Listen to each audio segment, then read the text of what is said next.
घेतलात पण ते विधेयक तर अजून मांडलंही नव्हतं. जर यांना महिला आरक्षणाला विरोध करायचा नव्हता तर महिला आरक्षण मंजूर करायचं होतं. 23लाच मंजूर झाले.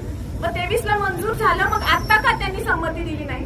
आताही त्यांची जर त्यांनी आरक्षणावरती ठाम आहेत तर 23चं आरक्षण दिलं होतं तर आता मंजुरी द्यायला काय हरकत होती? त्यांचं म्हणणं आहे की महिला आरक्षणाच्या मागं हे डिलिमिटेशनचं मतदार पुनर्रचनेचं बिल आहे, ज्याचं पूर्ण नुकसान मी आता तेच मुद्दा मांडतीये की महिला आरक्षणाचंच विधेयक त्यांनी संमती दिली नाही. दुसरी विधेयकं तर अजून मांडलीच नव्हती सभागृहात. पहिलंच विधेयक एकच मांडलेले, 2 मांडलीच नाहीत. एक विधेयक होता तो फक्त डिलिमिटेशनचा होता आणि त्याला सगळ्या विरोधकांनी विरोध केलेला आहे. हा महिला विधेयक बिल नव्हतंच असं त्यांचं म्हणणं आहे.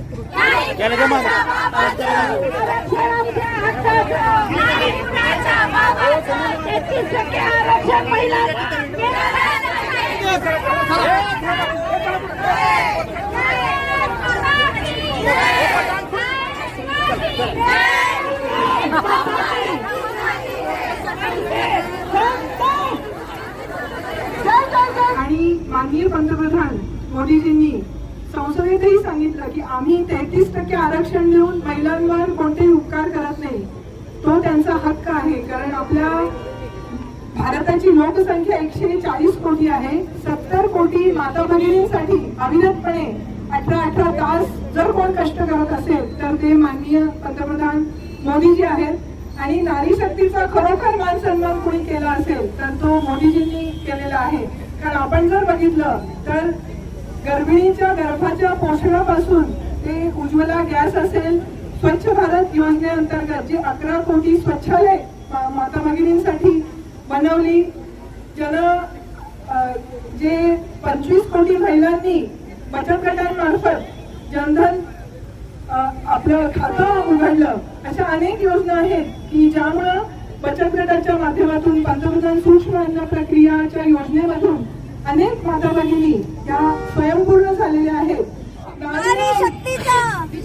नारीया यत्र पूजन्ते तत्र रमन्ति देवताः असं आपलं शास्त्र सांगतं. आणि त्या शास्त्राप्रमाणेच आपले मोदीजी हे कार्य करतायत. एक संन्यस्त राजकारणी असं मी त्यांना म्हणेन, कारण त्यांना स्वतःचं कुटुंब नाही, केवळ भारतच नाही तर वसुधैव कुटुंबकम या न्यायाने ते वागतात. कोरोनामध्ये जर आपण पाहिलं तर जे राष्ट्र जय भारत, जय महाराष्ट्र, वंदे वंदे वंदे, जय जय जय जय जय भवानी, जय जय जय जय जय शिवाजी. काही काँग्रेसकडनं सांगितलं जातं की हे मुळात हे महिला विधेयकच नाहीये. महिला विधेयक 2023 मध्येच मंजूर झालेलं आहे. हे जे आहे ते महिला विधेयकाच्या आडून डिलिमिटेशनचं बिल आहे. भारतातल्या सर्व महिलांना मोदींकडून फसवलं जाते असा आरोप होतोय. याबद्दल काय सांगत? हे पूर्ण चुकीचं नॅरेटिव्ह पसरवला जात आहे. का तर महिलांचा रोष त्यांना आता अंगावर ओढवून घ्यायचा नाहीये.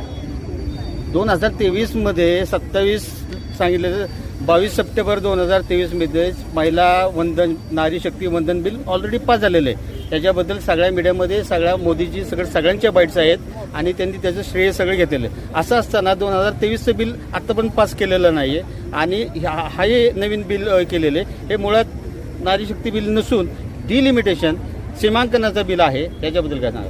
थोडंसं या प्रश्नावर मी बोलतेय. तुम्ही म्हणालात की 23ला हे विधेयक पारित झालं होतं. जर 23ला विधेयक पारित झालंच होतं तर आज पुन्हा मंजुरी घेण्याचा विषयच नव्हता. तेच त्यांचं म्हणणं आहे. त्यांचं म्हणणंच ते हे त्यांचं म्हणणं आहे. तर आता हा जो विरोध झाला तो विरोध मुळात पहिलं विधेयक आपण जे मांडलं ते महिला आरक्षणाचं मांडलं. तुम्ही डिलिमिटेशनचा मुद्दा घेतलात पण ते विधेयक तर अजून मांडलंही नव्हतं. जर यांना महिला आरक्षणाला विरोध करायचा नव्हता तर महिला आरक्षण मंजूर करायचं होतं. 23लाच मंजूर झाले. मग 23ला मंजूर झालं, मग आता का त्यांनी संमती दिली नाही? आताही त्यांची जर त्यांनी आरक्षणावरती ठाम आहेत तर 23चं आरक्षण दिलं होतं तर आता मंजुरी द्यायला काय हरकत होती? त्यांचं म्हणणं आहे की महिला आरक्षणाच्या मागं हे डिलिमिटेशनचं मतदार पुनर्रचनेचं बिल आहे, ज्याचं पूर्ण नुकसान. मी आता तेच मुद्दा मांडतीये की महिला आरक्षणाचंच विधेयक त्यांनी संमती दिली नाही. दुसरी विधेयकं तर अजून मांडलीच नव्हती सभागृहात. पहिलंच विधेयक एकच मांडलेले, 2 मांडलीच नाहीत. एक विधेयक होता तो फक्त डिलिमिटेशनचा होता आणि त्याला सगळ्या विरोधकांनी विरोध केलेला आहे. हा महिला विधेयक बिल नव्हतंच असं त्यांचं म्हणणं आहे. डिलिमिटेशनचा मुद्दा आता आपल्या गृहमंत्री अमित शहानी अतिशय चांगल्या पद्धतीने सभागृहामध्ये त्याचं स्पष्टीकरण दिलेलं आहे. डिलिमिटेशन जे आहे आता लोकसभेमध्ये आपल्या 543 जागा आहेत आणि या जागा घटनेप्रमाणे 50 पर्यंत आपण त्याला मान्यता आहे, ज्यातल्या 20 जागा ज्या आहेत त्या युनियनला किंवा केंद्रशासित प्रदेशांना आहेत. आणि याच जागा, हे जे विधेयक आहे, हे विधेयक ह्याचसाठी आहे की जेव्हा हे मतदारसंघ रचना झाली त्यावेळेस 40 कोटी भारताची जनता होती. आज ती जनता, लोकसंख्या जी आहे ती 140 वरती पोहोचलेली आहे. आणि एवढ्या मोठ्या संख्येचं प्रतिनिधित्व जर करायचं असेल तर त्या पटीमध्ये तितक्या जागा सुद्धा वाढल्या गेल्या पाहिजेत. आणि हा समन्वय साधत असताना जितक्या संख्या ज्या आहेत त्या राज्यामध्ये, प्रत्येक राज्यामध्ये तितक्याच संख्या वाढणार आहेत. जेवढ्या उत्तरेत वाढणार आहेत तेवढ्याच दक्षिणेमध्ये वाढणार आहेत. त्यामुळे डिलिमिटेशनमुळे असं काही होणार नाही की दक्षिणेकडच्या राज्यांवरती अन्याय होतोय, उत्तरेकडच्या राज्यांमध्ये होणार नाहीये, असा कुठलाही याच्यामध्ये प्रश्न नाहीये. साधारणतः आता ह्या जागा ज्या आहेत त्या 843 जागा वाढवून मिळतात. मला 844. हा जो आकडा पहिला तो दीडपट होतोय. आणि हा दीडपट जे आहे हे दीडपट सगळ्याच राज्यांना लागू आहे. त्यामुळं साऊथचे स्टेट्स जे आहेत ते आताही प्रबळ आहेतच आणि ते भविष्यात त्याच पटीत राहणार आहेत. आणि साऊथवरतीही कुठलाही अन्याय होणार नाही, कारण त्यांच्या संख्येमध्ये सुद्धा त्याच प्रमाणामध्ये वाढ होणार आहे. त्यामुळे लिमिटेशनचा जो मुद्दा आहे तो मुद्दा पूर्णपणे हे बघा, ताईंनी किंवा जे हा मोर्चा भाजपच्या वतीनं काढलाय आणि महिलांनी हा मोर्चा काढलाय, या मोर्चाचा उद्देश एकच आहे की जे पंतप्रधान मोदीजी आणि केंद्र सरकार भारतीय जनता पार्टीच्या नेतृत्वातलं जे काम करते त्यांनी महिलांना आरक्षण देण्याचं विधेयक आपण आणलं होतं. आणि 2-3 दिवस आपण टीव्हीवरची सगळी चर्चा ही संपूर्ण देशानं बघितलेली आहे. आणि पंतप्रधान म्हणून मोदीजींचं काय विचार होते, अगदी गृहमंत्री अमित शहा साहेबांनी पण संसदेमध्ये आपल्या देशाच्या काय या विधेयकाबद्दल, या आरक्षणाच्या बाबतीत मांडलं हे सगळ्यांनी ऐकलं. आता समोरचे जे विरोधी आहेत, काँग्रेस असेल, समाजवादी पार्टी असतील किंवा त्यांचे सहकारी असतील, आपले दक्षिणेतले त्यांचे सहकारी, आता ह्यांचं फक्त स्वतःचं म्हणजे तोंड कसं लपवायचं हे चाललंय. म्हणून आता हे महिला आरक्षणच नव्हतं, डिलिमिटेशन होतं, असं होतं तसं होतं, हे सगळं आता नुसतं गोलगोल मांडायचं चाललंय. एक आहे की आम्ही भारतीय जनता पार्टीच्या वतीनं काँग्रेस आणि त्यांच्या सर्व महिला आरक्षणाच्या या बिलाला विरोध करणाऱ्या सर्व पार्टींचा, आमच्या सातारा जिल्ह्याच्या सर्व माझ्या भगिनींच्या वतीनं आम्ही तीव्र विरोध करतो. मोदीजींना आमच्या या जिल्ह्यातील सर्व भगिनींचा पूर्ण पाठिंबा आहे आणि या आरक्षणाच्या लढ्यामध्ये महिलांच्या आम्ही सर्वजण या जिल्ह्यातल्या महिला, भगिनी, पुरुष सगळे आम्ही त्यांच्याबरोबर आहोत. कारण शेवटी त्यांना सुद्धा, महिलांना सुद्धा योग्य आरक्षण मिळालं पाहिजे, प्रतिनिधित्व मिळालं पाहिजे, ही आमची भाजपची भूमिका आहे. आणि ह्याला फक्त उद्याच्या याच्यामध्ये हे बिल जर मंजूर झालं असतं तर मोदीजींचं याच्यामध्ये हे आरक्षण महिलांना मिळालं आणि हे राजकीयदृष्ट्या समोरचे जे आहेत त्यांना फायद्याचं होणार नव्हतं, ही वस्तुस्थिती आहे. म्हणूनच या बिलाला विरोध राजकारण म्हणून केला गेलेला आहे. आपण जे डिलिमिटेशन बद्दल बोलला त्याचं पण उलट माझं म्हणणं असं आहे की ज्याचा उल्लेख ताईंनी केला की आज लोकसंख्या तर वाढत चालली आहे, लोकसंख्या तर काही आपल्या देशाची कमी होत नाही आहे. आज सेन्सस पण जो आहे तसं पाहिजे तर आजचा सेन्सस तर अजून व्हायचा आहे, या अजून आपण मागचा पण जो सेन्सस झाला तो पण आपण लागू केलेला नाही.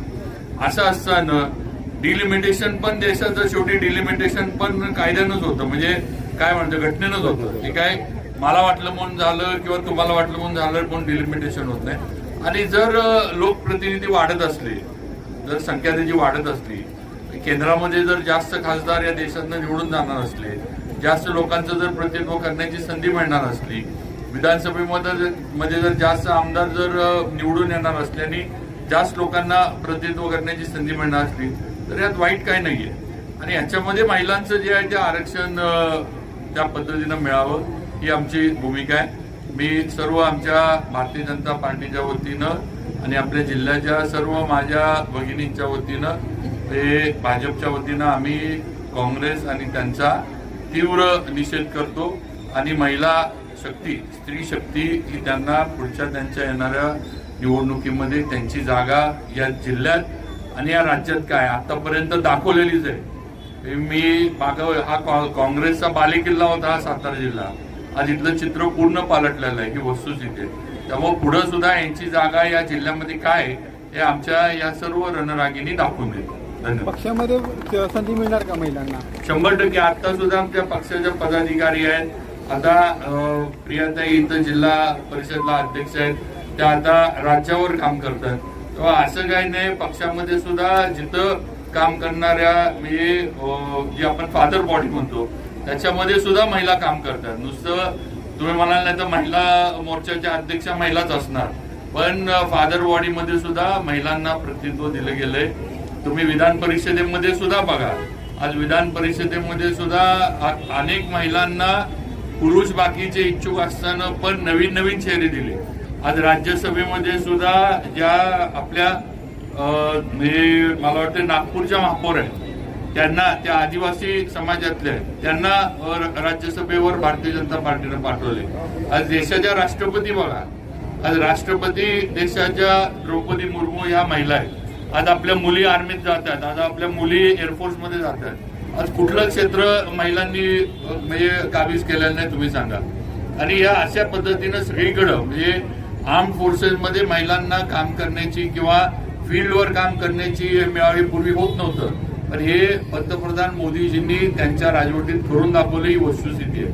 तेव्हा महिलांना सर्व ठिकाणी संधी देण्याचं काम मोदीजींनी केलंय आणि आता तोच प्रयत्न होता. पण दुर्दैवानं राजकारणाच्या पायी आणि कुणाला तरी याचं क्रेडिट मिळेल किंवा भाजपला आणि मोदीजींना त्यांच्या सहकार्यांना क्रेडिट मिळेल म्हणून हे सगळं हाणून पाडण्याचा प्रकार झालेला आहे. धन्यवाद.